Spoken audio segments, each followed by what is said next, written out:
वेतन के रूप में 20,000 रुपये प्रति माह मिलता है और निर्वाचन क्षेत्र भत्ता 55,000 रुपये मिलता है। जो नए सदस्य चुने गए हैं उनको 2.25 लाख रुपए महीना छत्तीसगढ़ विधानसभा से मिलेगा। 3% ही उनको लगता है, बाकी जो 7% है वो विधानसभा सचिवालय वहन करता है। घर खरीदने के लिए भी उनको सब्सिडाइज रेट पे लोन मिलता है। मतलब 5 साल में 50 लाख रुपए की यात्रा कोई भी विधायक कर सकता है। तो विधानसभा अध्यक्ष का वेतन क्या होता है? 1,95,000 रुपये लगभग मिलता है। मुख्यमंत्री जी को कितना? मुख्यमंत्री जी को वेतन के रूप में 50,000 रुपये मिलता है कि उनको जितना भी खर्च होगा वो उतना खर्च विधानसभा जो है वो वहन करती है।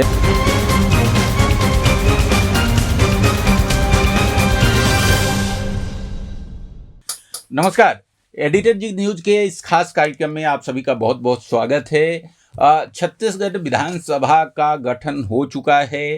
जो चुनाव हुए उसमें तमाम नए विधायक जीत करके आए हैं और उसके बाद छत्तीसगढ़ विधानसभा के गठन की अधिसूचना राज्यपाल महोदय द्वारा जारी कर दी गई है। छत्तीसगढ़ विधानसभा में तमाम विधायकों के लिए स्वागत कक्ष बनाए गए, जहां पर तमाम विधायकों ने आकर के जो विभिन्न औपचारिकताएं हैं वो पूरी की। दरअसल ये औपचारिकताएं इसलिए होती है कि जब विधायक के रूप में किसी जनप्रतिनिधि का चुनाव होता है तो उनको छत्तीसगढ़ सरकार की तरफ से, छत्तीसगढ़ विधानसभा की तरफ से इनफैक्ट उनको कई सारी सुविधाएं दी जाती है।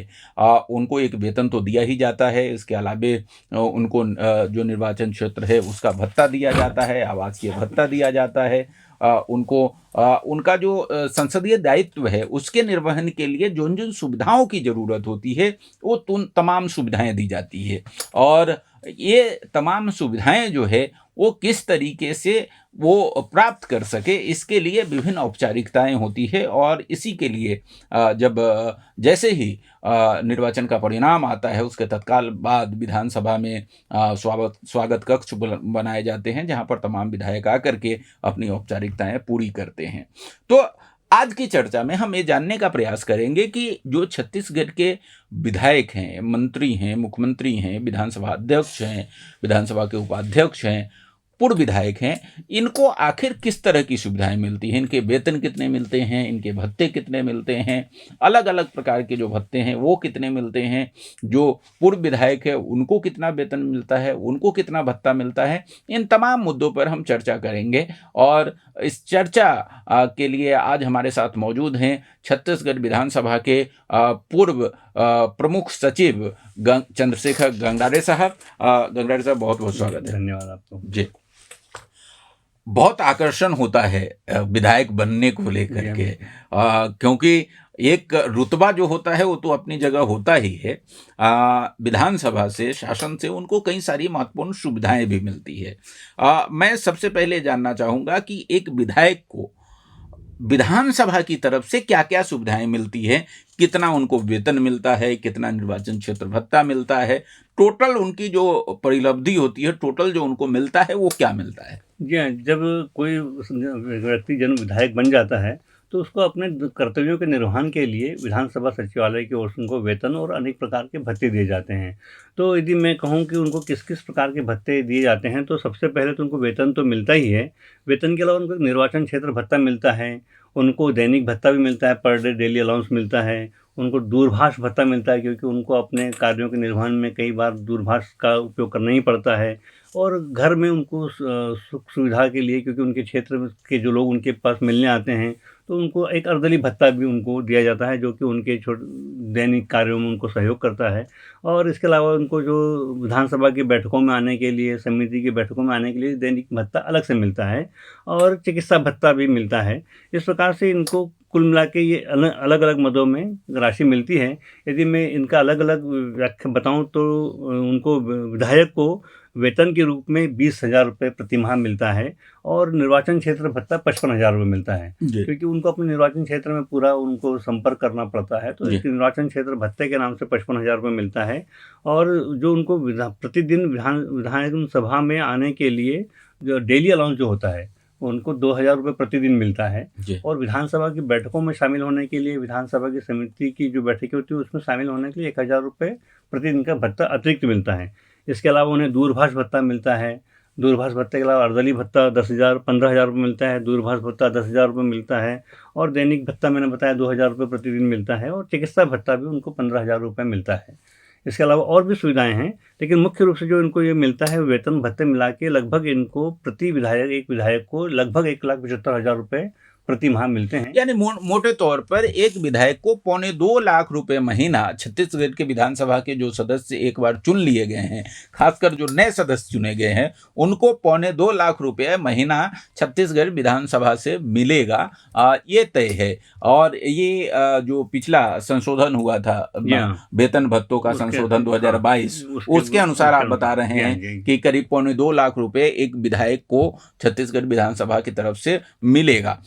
इसके अतिरिक्त भी कई सुविधाएं मिलती हैं। इसके अतिरिक्त उनको जैसे वाहन के लिए, अब चूंकि कई विधायकों के पास वाहन कार नहीं रहती है, तो उनको गाड़ी खरीदते हैं तो उसमें लोन में इंटरेस्ट में सब्सिडी दी जाती है। तो जो यदि गाड़ी खरीदने के लिए उनको जो लोन लेता है उसमें 3% तक की सब्सिडी, 3% तक का इंटरेस्ट जो होता है वो विधायक वहन करते हैं, और उसके ऊपर का जो डिफरेंस रेट ऑफ इंटरेस्ट होता है वो विधानसभा सचिवालय द्वारा दिया जाता है। और एक विधायक 20 लाख रुपए तक की गाड़ी खरीद सकता है। यानी कुल मिलाकर के करीब करीब अभी 10-10.5% के आसपास पे गाड़ी मिलता है, तो 3% ही उनको लगता है, बाकी जो 7% है वो विधानसभा सचिवालय वहन करता है। इसके अलावा हाउस घर खरीदने के लिए भी उनको सब्सिडाइज रेट पे लोन मिलता है, उसमें उनको 2% खुद को वहन करना पड़ता है, बाकी विधानसभा सचिवालय उनको रियम्बर्स करता है। इसके अलावा उनको समिति की बैठक में आने के लिए कई बार क्या है होता है कि उनको समिति की बैठकों में आने के लिए या विधायक के नाते उनको प्रदेश भर में या देश भर में यदि कहीं जाना होता है तो उनको एक 10 लाख रुपए तक का मिलता है, रेलवे अलाउंस मिलता है, कूपन मिलते हैं। तो उस कूपन में वो प्लेन में भी जा सकते हैं, और उनको अपने साथ में एक कंपेनियन को भी ले जा सकते हैं। तो 10 लाख रुपए तक की वो यात्रा प्रदेश में साल में 10 लाख मतलब 5 साल में 50 लाख रुपए की यात्रा कोई भी विधायक कर सकता है। उसमें एक सहयोगी के साथ कर सकते हैं। तो उसमें कोई सीमा नहीं है, या तो वो पूरे 10 लाख में ट्रेन से यात्रा करें या प्लेन से करें, और उसमें उनको कहीं, क्योंकि कहीं बाहर जाते हैं तो ठहरने की व्यवस्था नहीं हो पाती, तो ये जो 10 लाख रुपए में है वो बोर्डिंग की सुविधा के साथ है। वो जाएंगे वहाँ पर, कई बार जाते हैं तो सर्किट हाउस में जगह नहीं मिल पाती है, दिल्ली जाते हैं छत्तीसगढ़ भवन में जगह नहीं मिल पाती है, तो उनको होटल में रखने के लिए कई लोग रुकना भी नहीं चाहते हैं, कई लोग दूसरी जगह अपनी व्यवस्था चाहती है। क्योंकि ये सब जब धीरे धीरे जब कोई समस्या आती है तो उसका समाधान तलाशा जाता है। कई बार विधायक जाते हैं बाहर, वो उनको व्यवस्था ठहरने की नहीं हो पाती है, तो फिर वो इस कारण से उनको बोर्डिंग भी उसमें इंक्लूड कर दिया गया है कि आप इस सुविधा में आप ठहरने की व्यवस्था आप कर सकते हैं। जी, तो आपने विधायकों का बताया, विधायकों के अलावा जो होता है वो मैं विधानसभा अध्यक्ष का पहले पूछना चाहूंगा कि विधानसभा अध्यक्ष विधानसभा के सबसे बड़े पदाधिकारी होते हैं, तो विधानसभा अध्यक्ष का वेतन क्या होता है? विधानसभा अध्यक्ष को वेतन के रूप में 47,000 रुपये प्रति वर्ष मिलता है जी। और टोटल उनको सब ये वेतन, निर्वाचन क्षेत्र भत्ता, दैनिक भत्ता, ये सब मिला देते हैं तो उनको 1,95,000 रुपये लगभग मिलता है। तो बहुत ज्यादा अंतर नहीं है। बहुत ज्यादा अंतर नहीं है। करीब 2.25 लाख जो है उनको मिलता है, इनको 2,20,000 रुपए ज्यादा है। सांकेतिक अंतर, क्योंकि हमारे यहाँ हर जिसका शासकीय सेवा में जो सेवक लोग होते हैं वो कैटेगरी वाइज उनके वेतन में अंतर रहता है। उसी प्रकार मुख्यमंत्री, मंत्री, अध्यक्ष, राज्य मंत्री, उप मंत्री, संसदीय सचिव, विधायक, एक थोड़ा सा सांकेतिक अंतर बनाए रखने की दृष्टि से कि विधायक को यदि 1,75,000 रुपये मिलते हैं तो अध्यक्ष को 1,95,000 रुपये टोटल मिलते हैं। इसमें एक चीज़ मैं बताऊं कि विधायक को वेतन के रूप में 20,000 रुपये मिलते हैं और अध्यक्ष को 47,000 रुपये मिलते हैं। और जहाँ निर्वाचन क्षेत्र भत्ते की जब मैंने आपको बताया था तो विधायक को निर्वाचन क्षेत्र भत्ता 55,000 मिलता है, लेकिन अध्यक्ष को 73,000 मिलता है। अच्छा, तो ऐसा अंतर? वो केवल पद की गरिमा, उनको अपने क्षेत्र में अधिक संपर्क करना पड़ता है। तो सब हर दृष्टि से जो भी जस्टिफिकेशन होता है उसका अध्ययन करने के बाद में जो हमारे यहाँ सदस्य सभी सदस्यों में भी सहमति बनती है, तो उस प्रकार से वो एक अंतर बनाए रखने के लिए ये केवल है। बाकी तो सभी विधायक के रूप में तो सभी बराबर हैं, लेकिन जब वो अध्यक्ष बन जाते हैं या मुख्यमंत्री बन जाते हैं तो उनके वेतन भत्ते में थोड़ा सा अंतर होना स्वाभाविक जी। और मैं इनकी सुविधाओं की दृष्टि को उनसे कहे तो अध्यक्ष को सुविधाएं ज्यादा मिल जाती है, ज्यादा है, जैसे गाड़ी मिल जाती, गाड़ी मिलती है, फर्निश्ड बंगला मिलता है, और उनके ऑफिस स्टाफ मिलता है। ऑफिस मिलता है, उनके घर में काम करने वाले सेवक रहते हैं, उन हर का मतलब हमारे यहाँ बना हुआ है जी कि अध्यक्ष को कितना स्टाफ मिलेगा, मुख्यमंत्री को कितना मिलेगा, सचिव मंत्री को कितना मिलेगा। जी तो वो क्योंकि उनके पास उस पद के दायित्व के कारण अतिरिक्त काम भी रहता है, जी जी तो जब तक उनके पास वर्क फोर्स नहीं होगी वो जी अपने दायित्वों का निर्वहन नहीं कर सकते हैं। जी जी आजकल मैं एक चीज़ अभी आपको और बता दूं कि हमारे विधायकों को भी पहले एक पीए मिलता था। जी जी आजकल क्योंकि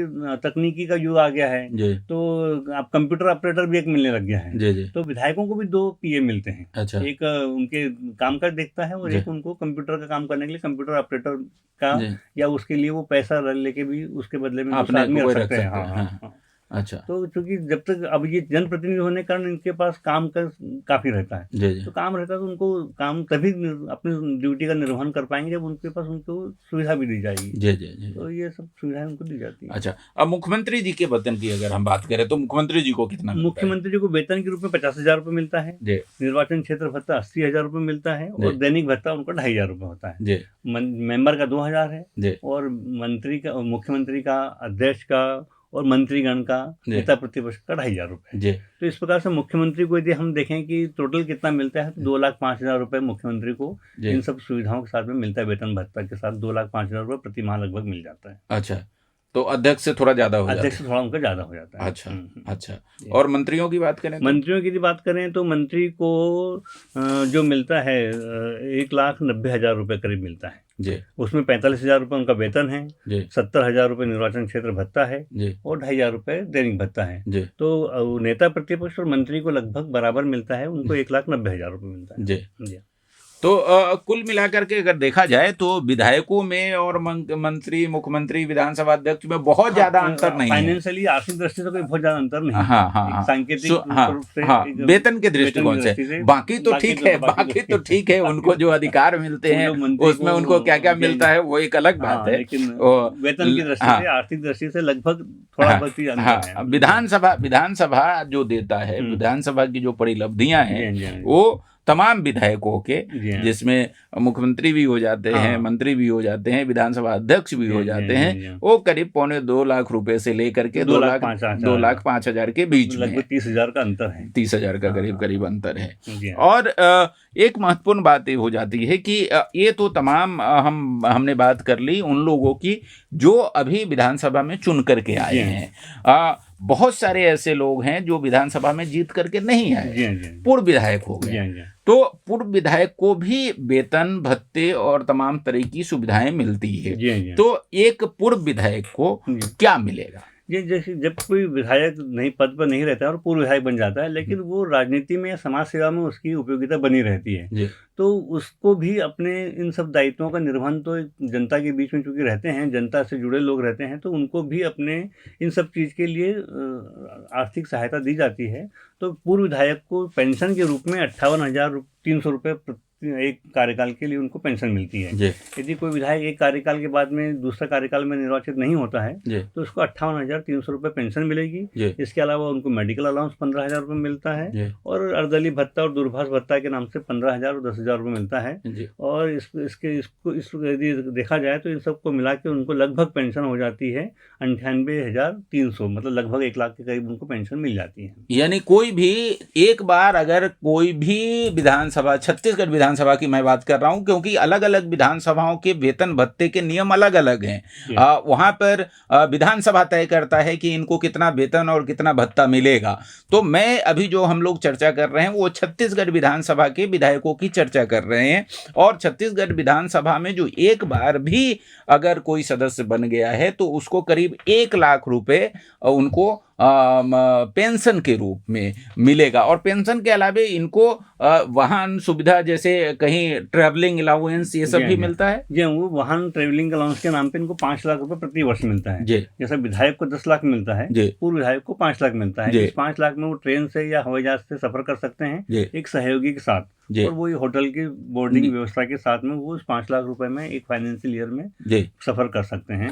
इसके अलावा उनको चिकित्सा भत्ता तो मिलता ही मिलता है, लेकिन यदि कोई उनको गंभीर रोग हैं जिसके कारण से वो हॉस्पिटलाइज होते हैं, जी तो उसका भी रिएम्बर्समेंट सरकारी जो रेट होता है जी उस रेट के अनुसार उनको चिकित्सा का प्रतिपूर्ति भी मिलती है। हाँ, और ये चिकित्सा की प्रतिपूर्ति मैं आपको बता दूं कि इस तरह की है कि उनको जितना भी खर्च होगा वो उतना खर्च विधानसभा जो है वो वहन करती है। और मेरी जानकारी में बहुत सारे ऐसे लोग हैं जिन्होंने 50 लाख रुपए, करोड़ रुपए, 2 करोड़ रुपए तक का खर्च विधानसभा से अपने इलाज के लिए लिया है। क्या मैं ठीक कह रहा हूँ? हाँ जी, जो जिस विधायक को जिस प्रकार के यदि कोई ऐसा रोग है जिस कारण से उनको भर्ती हुए हैं और उसमें उनका खर्चा आया है, तो उसमें तो कोई बंधन नहीं है। आपको कोई ऐसी तकलीफ है, गंभीर प्रकार स्वरूप की बीमारी है, तो उसका तो जो भी शासन के दर हैं तो होते हैं, शासन का जो रेट होता है उसके अनुसार उनको तो कुल मिलाकर के जो चिकित्सकीय खर्च है वो अनलिमिटेड है, उसमें उसका कोई लिमिटेशन नहीं है। मतलब पूरा आपके इलाज का खर्चा विधानसभा उठाएगी, ये तय है। मतलब जो पूर्व विधायक भी हो जाएंगे, जो विधायक हैं उनका तो है ही, लेकिन अगर पूर्व विधायक भी हो जाते हैं, जो चुनाव हार भी गए हैं, उनको करीब 1 लाख रुपए का पेंशन मिलेगा, साथ ही पूरा इलाज का खर्चा विधानसभा उठाएगी। इसके साथ एक और महत्वपूर्ण बात जो है वो मैं आपसे जानना चाहूँगा। जो विधानसभा में कई बार विधायक बन गए हैं, 1 नहीं 5 बार, कई ऐसे सीनियर विधायक हैं जो 7 बार 8 बार बन गए हैं, कई ऐसे विधायक हैं जो जैसे बृजमोहन अग्रवाल जी 8वीं बार विधानसभा से चुन करके आ रहे हैं। तो उनका जो टोटल इस तरह के जो पूर्व विधायक है उनका पेंशन अतिरिक्त होता है। ये पहली बार जैसे मैंने बताया कि जो एक कार्यकाल होता है, पहला कार्यकाल, उसके लिए तो उनको निर्धारित है 58,300 रुपये पेंशन मिलेगी पहले कार्यकाल की। लेकिन वो जितने भी अतिरिक्त कार्यकाल उनके होंगे, तो दूसरी 2 विधानसभा के लिए है या तीसरी के लिए भी निर्वाचित हुए या 4 बार बने या 5 बार बने हैं, तो ऐसे अतिरिक्त प्रत्येक वर्ष के लिए एक वर्ष के लिए उनको 1,000 रुपये अतिरिक्त मिलता है। तो यदि कोई मेंबर 2 बार यदि मेंबर बना है तो उसको 58,000 तो मिलेगा ही मिलेगा, लेकिन उस दूसरे कार्यकाल के लिए 5,000 रुपये अतिरिक्त मिलेंगे। तो इस प्रकार से मान लो कोई मेंबर और कोई मेंबर अगर पिछले 30 साल से विधानसभा में है तो 30 साल का मतलब 30,000 रुपया अतिरिक्त उसको प्लस हर एक महीने मिलेगा। 30,000 नहीं मिलेगा क्योंकि उसमें 5 साल तो पहली विधानसभा का अपने आप ही 58,300 मूल पेंशन में शामिल है। 25 साल का 25 तो 25 कार्यकाल प्लस 4 कार्यकाल, तो उनको हर कार्यकाल का 5,000 रुपये अतिरिक्त मिलता है। लेकिन यदि कोई मेंबर 3 साल बाद इस्तीफा दे दिया है तो 3,000 मिलेंगे उनको, या 1 साल बाद ही इस्तीफा दे दिया है, किसी कारण से पद पर नहीं रहे हैं, तो उनको 1,000 रुपये इसलिए साल का। अच्छा, ये ऐसे सदस्य यदि मंत्री बन जाते हैं तो उसमें समय भी उनको कुछ लाभ मिलता है? नहीं, मंत्री का तो विधानसभा का ही कार्यकाल माना जाएगा ना, एज एमएलए ही वो मंत्री है। यदि एमएलए नहीं होते तो मंत्री नहीं होते, तो उनको सुविधा तो विधायक की मिलती है। पूर्व मंत्री के नाते उनको कोई सुविधा नहीं मिलती। उनको जो सुविधा मिलेगी केवल पूर्व विधायक की मिलेगी। ओके। और एक और महत्वपूर्ण बात आप जरा मुझे बता दीजिए कि जो सदस्य, कई सदस्य ऐसे हैं जो विधानसभा में भी रहे हैं, लोकसभा में भी रहे हैं, राज्यसभा में रहे हैं, तो वहां पर मेरी जानकारी में है कि दोहरी पेंशन, तिहरी पेंशन की व्यवस्था है। तो ये ऐसे सदस्य जैसे चंद्रशेखर साहू जो कि छत्तीसगढ़ विधानसभा के सदस्य रहे हैं, लोकसभा के सदस्य भी रहे हैं, और भी कई सारे उदाहरण लिए जा सकते हैं। तो उनको प्रदीप गांधी हैं, प्रदीप गांधी छत्तीसगढ़ विधानसभा, मध्य प्रदेश विधानसभा के सदस्य रहे, और फिर जो है लोकसभा के सदस्य रहे। ऐसे कई सारे लोग हैं। जो विधायक भी रहा है और सांसद भी रहा है, तो उनको सांसद की भी पेंशन भी मिलती है और विधायक की भी पेंशन मिलती है। लेकिन यदि कोई विधायक, पूर्व विधायक मान लो सांसद बन गया है, तो उनको उस समय फिर पूर्व विधायक की पेंशन नहीं मिलती है। या कोई पूर्व विधायक वर्तमान में सांसद है तो उनको फिर पूर्व विधायक की पेंशन नहीं मिलती है।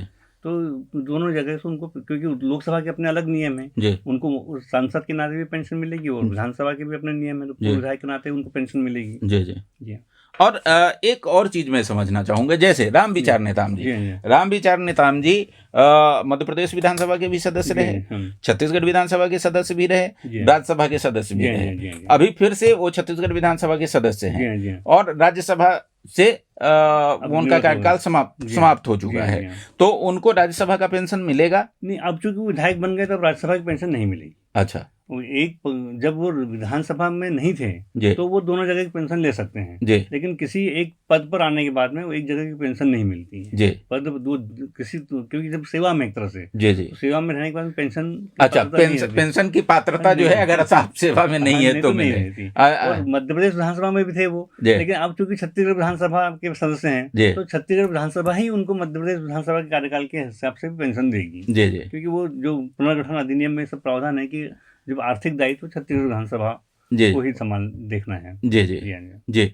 तो कुल मिलाकर के मामला ये है कि जो पेंशन है, पेंशन आपको जो अलग अलग जो संसदीय इंस्टीट्यूशन है, जो पार्लियामेंट्री इंस्टीट्यूशन है, अगर कोई विधानसभा का सदस्य रहा है, राज्यसभा का सदस्य रहा है, लोकसभा का सदस्य रहा है और अब सबसे रिटायर है, सबसे बाहर है, तो उनको तीनों जगह का पेंशन मिलेगा।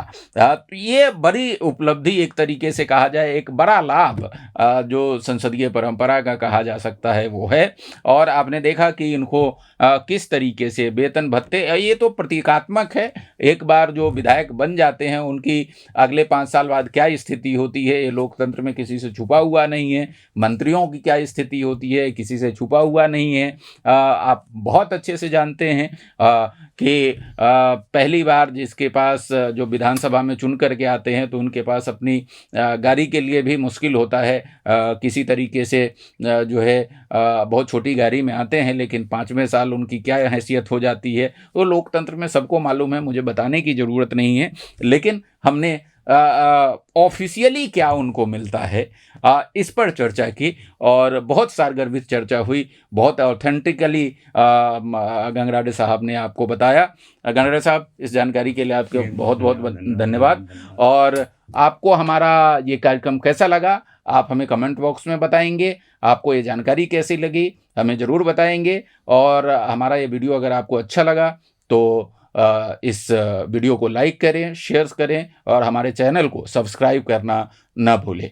अगली बार किसी अन्य कार्यक्रम में अन्य विषय को लेकर के हम आपके सामने हाजिर होंगे। तब तक के लिए हमें इजाज़त दीजिए। नमस्कार।